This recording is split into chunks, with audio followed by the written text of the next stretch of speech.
خبر شامل کرتے ہیں بین الاقوامی منظرنامے سے۔ آسٹریلیا میں ایک انجن والا چھوٹا طیارہ دریا میں گر کر تباہ ہو گیا، جس کے نتیجے میں 2 بچوں سمیت 4 افراد ہلاک ہو گئے۔ میڈیا رپورٹس کے مطابق ریڈ کلف کے مضافات میں ایک انجن والا چھوٹا طیارہ ہچکولے کھاتے ہوئے دریا میں جا گرا۔ 4 نشستوں والے چھوٹے طیارے میں ایک 69 سالہ شخص اپنے خاندان کو پکنک کے لیے لے جا رہا تھا۔ طیارہ دوران پرواز ممکنہ طور پر تکنیکی خرابی کے باعث دریا میں گر گیا۔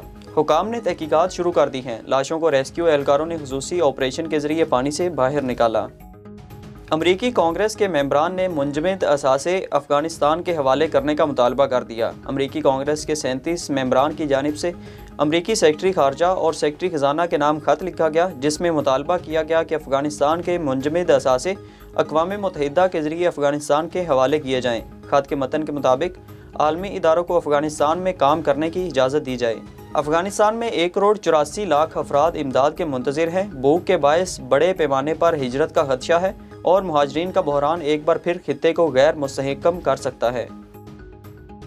روس نے 2 جرمن سفارتکاروں کو غیر پسندیدہ قرار دے کر ملک چھوڑنے کا حکم دے دیا ہے۔ غیر ملکی میڈیا رپورٹس کے مطابق روس اور جرمنی کے درمیان سفارتی کشیدگی کم نہ ہو سکی۔ اس سے پہلے جرمنی نے 2 روسی سفارتکاروں کو ملک بدر کر دیا تھا۔